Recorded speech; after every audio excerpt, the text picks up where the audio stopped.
धानरू चाउल चाउल चूना प्रस्तुत होइब गजमंडा ताकू धवलेश्वर पाखे लगी करेंगे धवलेश्वर पूजा पंडा। हेलो हाय नमस्कार जय जगन्नाथ मु रवींद्र प्रधान आपण समस्त को वेलकम करुच्ची आपनकर चैनल उत्तर भगवान।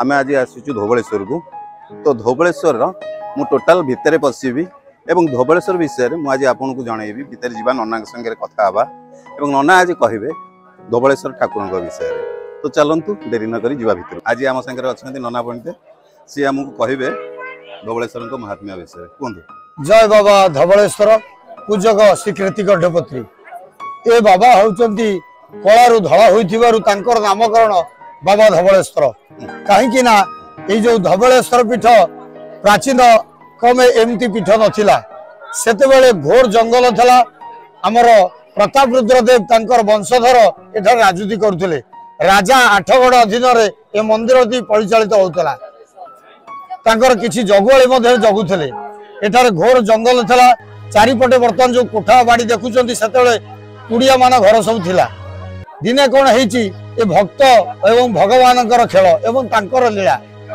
दिने कौन है जो मंचेश्वर नदी आरपटू जो श्रद्धा भक्त माने वर्तमान से जो पोल दे आसुचंती से ग्रामटी है मंचेश्वर से मंचेश्वर पटू किछि गाई गोरु नदी रे पहरी ए धवलेश्वर पीठरे पहुंचती तांकर भोक मेंटेया पे दिने कौन है गोटे चाषीटीए कला अंडीरा बाछुरीटी को देखी ताकू बांधी तारे गामुछारे बांधी देछि से प्रभु को डाकी हे प्रभु तेणु मु तो गामुछारे बांधी देछि कहीं ना से अंडीरा बाछुरी द्वारा मोर घर रखिले मो घर भरण पोषण हम मो परिवार चलो मु सुख संसार रही तेणु से बाबा धवलेश्वर आविर्भाव होते आमर ये विष्णु क्षेत्र हरिंकर क्षेत्र हरि तेणु से विष्णु पूजा पाते बाबा धवलेश्वर आविर्भाव होते जो जगह घंटी अच्छी से घंटी गोटा खुंब थिला से खुंबरे तार से कला अंडीरा बाछुरी गामुछार बांधी देछि जगुआ माने चारिपटे बुलुथिले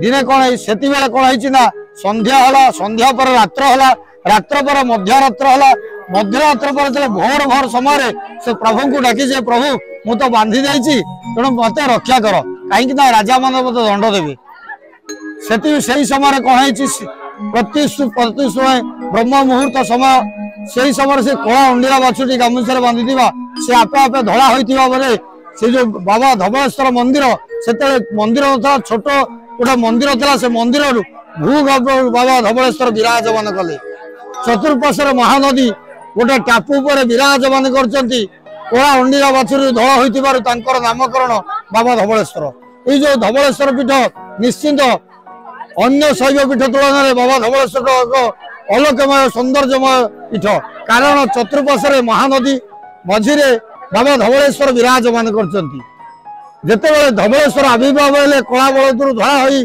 पाताल फुटी लिंग सदृश से जो मंदिरटी थिला छोट मंदिरटी तार पूर्व द्वार आपे आपे बंद होई पश्चिम द्वार फाटीगला तेणु ये बाबा धवलेश्वर होउचंती तांकर मुखशलार पश्चिम मुखा ओडिशा रे भारत रे सबुठार आपण देखिबे पूर्व मुखा महादेव मंदिर ये बाबा धवलेश्वर होउचंती तांकर पश्चिम मुखा महादेव तेणु एइथरे जेतेबेले बाबा धवलेश्वर आविर्भाव हेले ओडिशा नगर ग्राम चारिआडे प्रचलित होगला बाबा धवलेश्वर कलारू धड़ा होइतिबारु तांकर नामकरण करगला बाबा धवलेश्वर से दिन ठारू से भक्त भगवान का खेल और बाबांकर से कला धड़ा सृष्टि होइतिबारु तांकर सबुठार बड़ पर्व होला बड़ ओषा पर्व।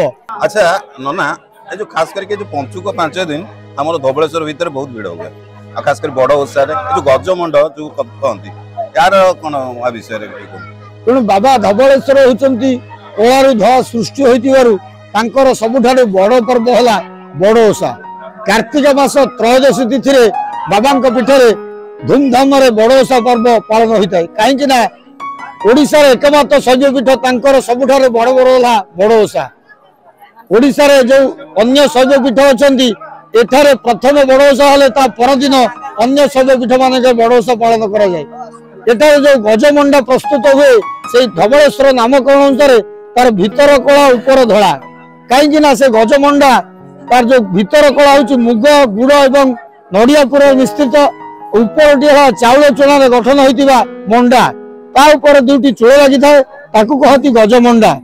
तेणु धान रु चाउल चाउल चूना प्रस्तुत हो गजमंडा ताकू धवलेश्वर पाखे लगी करेंगे धवलेश्वर पूजा पंडा।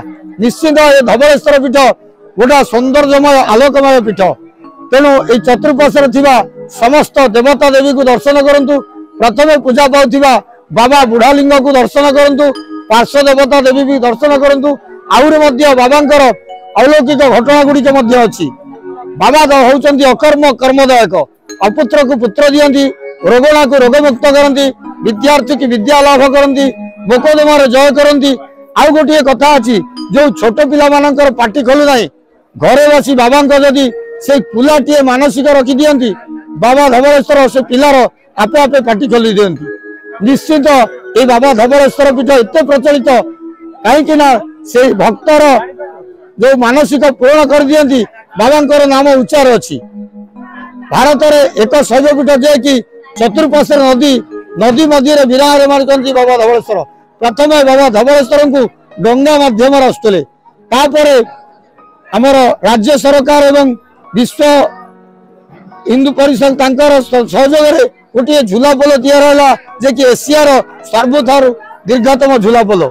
से झुलापोल माध्यम श्रद्धालु भक्त मैंने बाबा को दर्शन करते। अच्छा बाबा बर्तमान आमर प्राय लोक कौन करती आसती धवलेश्वर ये पीठ दर्शन कर पलांती किंतु तलू को सेठी कहीं जाती जानी पारती बुढ़ालिंग कथा।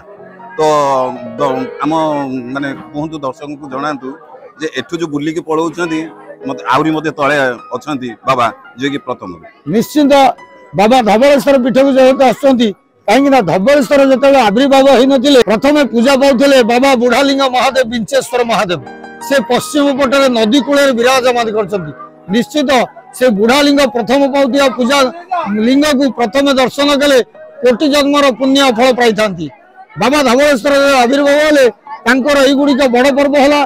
आहरी मध्य महाशिवरात्रि श्रावण जागर यात्रा और मकर संक्रांति अन्य बहुत पर्वपर्ण रही बाबा धवलेश्वर पीठ में। निश्चित धवलेश्वर पीठ से डाकिले ओ कला ठाकुर कहीं भक्तर परीक्षा नि भगवान जी जो भक्त मानसिक रखी था बाबा धवलेश्वर आपे आपे तार मानसिक पूर्ण कर दियंती। मन मान द्वारा जो भक्तर बुआटे बसई दे बाबा पाखे बाबा धवलेश्वर तांकर मनस्कामना पूर्ण कर दियंती। निश्चित ये सौंदर्यमय बाबा धवलेश्वर पीठ को आसी बाबा को दर्शन करंतु। बाबा शुभाशीर्वाद ग्रहण करंतु। धवलेश्वर पार्श्व देवता देवी भी दर्शन करंतु। बाबा बुढ़ालिंग को दर्शन करंतु एवं समस्त देवता देवी दर्शन कर सारा पर समस्तंकर आशीर्वाद लाभ करंतु। जदि जो भक्त माने आसुचंती खोर्धा एवं गंजाम खोर्धा भुवनेश्वर कटक मात्र 14 किलोमीटर जो भक्त माने कोलकाता बालेश्वर भद्रक मयूरभंज आसुचंती मंगुली छक 16 किलोमीटर जो भक्त माने संबलपुर राउरकेला बरगढ़ आसुचंती खुंटुणी मात्र 15 किलोमीटर जो भक्त बड़म्बर नरसिंहपुर कंटिलोर आसुचंती 8 मात्र 18 किलोमीटर ए लोकेशन माध्यम बाबा पाखक छुट्टी आसतु बाबा को दर्शन करंतु बाबा शुभाशीर्वाद करंतु। बाबा धवलेश्वर समस्त मनस्कामना पूर्ण करेंगे। जय बाबा धवलेश्वर जय बाबा धवलेश्वर जय बाबा धवलेश्वर। बहुत बहुत धन्यवाद। आपण माने देखि पारुथिबे भीड़ बहुत एते लंबा लाइन माने विश्वास करि हबनी। जदि आपनको वीडियोटी भल लागि ताले निश्चित लाइक टे करंतु शेयर टे करंतु आ चैनल को सब्सक्राइब करंतु कारण सपोर्ट करंतु ठाकुरंक चैनल।